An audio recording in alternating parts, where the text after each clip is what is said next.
ताज्या बातम्या विचार नव्हे त्यासाठी सचोटी न्यूज चॅनल बघायलाच हवे।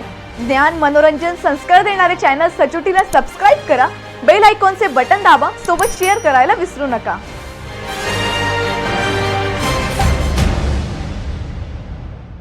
पिपऱ्या नाल्यावरील अतिक्रमण व ब्रिटिशकालीन पाटचारी मोकळी करण्यासाठी धारचे गणेश पवार यांनी 2023 मध्ये आंदोलन केले होते। तत्कालीन मुख्य अधिकारी प्रशांत सरोदेने शासनाला खोटा अहवाल सादर केल्याने पिपऱ्या नाल्यावरील अतिक्रमण हटाव मोहीम थांबली होती। आता नगरपालिका काय निर्णय घेते याकडे शहरवासियांचे लक्ष लागले आहे। राजकुमार छाजेड यांनी या प्रकरणी शासनाला तक्रारी दिल्या होत्या, पण मुख्य अधिकारी प्रशांत सरोदेने या तक्रारी दाबल्याने शहरात झालेले नुकसान प्रशांत सरोदेकडून वसूल करण्यात यावे, तसेच त्यांचेवर गुन्हा दाखल करावा असे निवेदन राजकुमार छाजेड यांनी शासनाला दिले आहे।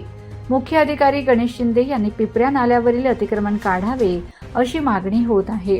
राजकारण न आणता बेकायदा बांधकाम तोडण्यात यावे। शहर वाचवायचे असेल तर संपूर्ण पिपऱ्या नाला मोकळा करून ब्रिटिशकालीन पाटचारी मोकळी करावी अशी मागणी होत आहे।